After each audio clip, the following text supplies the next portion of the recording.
some of the things that they're doing, I mean, I really think that the other stations aren't here. I think they're going to probably be the #1 station in the near future. So with that, we'll have Will come up and say a few words.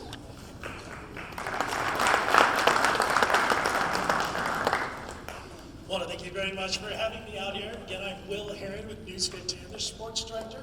I'm also your real raging Cajun, so when you see me, come on and say hi to me. I like everybody. I don't know how I follow these two individuals. That's kind of rough. Thank you, Mr. Guillory. But again, just thank you very much for letting me come out and speak with you all. Usually when I talk to people, talk to you coaches, it's either a really great moment, you've won the game, you won the championship, or it's not a good moment, you guys have lost the game, you're out of the playoffs, you know, we're all sad, the cheerleaders crying. It's rarely like this, where we're just kind of hanging out and enjoying each other's company, and this is something I really, really enjoy. Obviously, I'm not a coach, but I do have a little bit of experience. Back in 1998, I coached the Under-10 Thunder Soccer Club. They were beasts back then. The West Side Select League. All the coaches got together and they got to select players for their team, and they selected the players that didn't get selected for my team. So I learned from there about coaching, and I wasn't very good at it. The Mighty Thunder, we went 0-7-1. That one game we tied. It was fantastic. We got all hopped up on Jolt Cola. I think someone burned a car. The 90s were a little bit different, but that's when I learned that I'm not a coach, and what I should do is listen. I should learn. I should report. And that's helped me tremendously. And being here this past year, seeing all you all, these athletes from Acadiana, the quality, the caliber of athleticism you guys have with you that you're coaching, it is unbelievable. I've never seen anything like this. The work ethic that you all instill, the character and accountability that you put into these young people, into their lives, it grows like a tree. It makes them better, it makes their community better, and that's because of all of you. A huge factor in the drive for them to succeed in their lives comes from you all, you coaches, you mentors, you assistant coaches, y'all that are there for these kids that need it when they have no one. That's you. You make these things happen. Now, a good friend of mine back home, he's a track coach at Jefferson High School. He would tell me how hard he was on his team, especially his hurdlers. He would give them heck. They had to be there early. They couldn't leave until late. They had to make sure their technique was perfect. That trail leg had to be perfect. Everything they did had to be right. He ground them into the ground.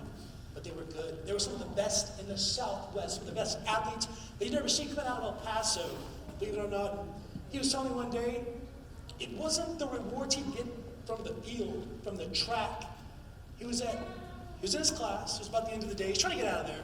Homeroom, waiting for that last bell, and he hears a familiar voice. He turns around, and so his hurdlers.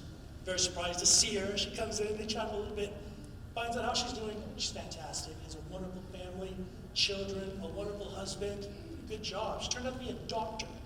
She told him that if it wasn't for what he did, the grinding, the getting in her face, the never letting up, when they would fall on the track, he wouldn't say, oh, he'd say, get up and we're gonna keep going. And he did. He never quit on them, and they never quit on him. That's what pushed this young lady. She said that during her trials as a student, going through her influx classes, all of the trial and tribulation that you deal with to become a doctor, she didn't think she could do, but she remembered she made it through track. She made it through Coach Rosales' track. She could do that, she could do anything, and she did. And that was something that he would never ever forget. Naturally, my friend told her that he expects free health care for the rest of his life for what he did, which I think is only fair for his effort. That was a bad joke. That's all right. But I have to be very honest with you all. I am not very motivated to talk in front of people. Believe it or not, when there's the camera, there could be 10,000 people on the other side, but they're not in the same room, like y'all are. So I'm doing my best, a little bit nervous. So I called my friend Daniel Rosales. I said, hey man, you're the speech coach there at Jefferson High School. What can you do for me? And he helped me. He coached me. Because coaches don't stop coaching. That's not what you guys do.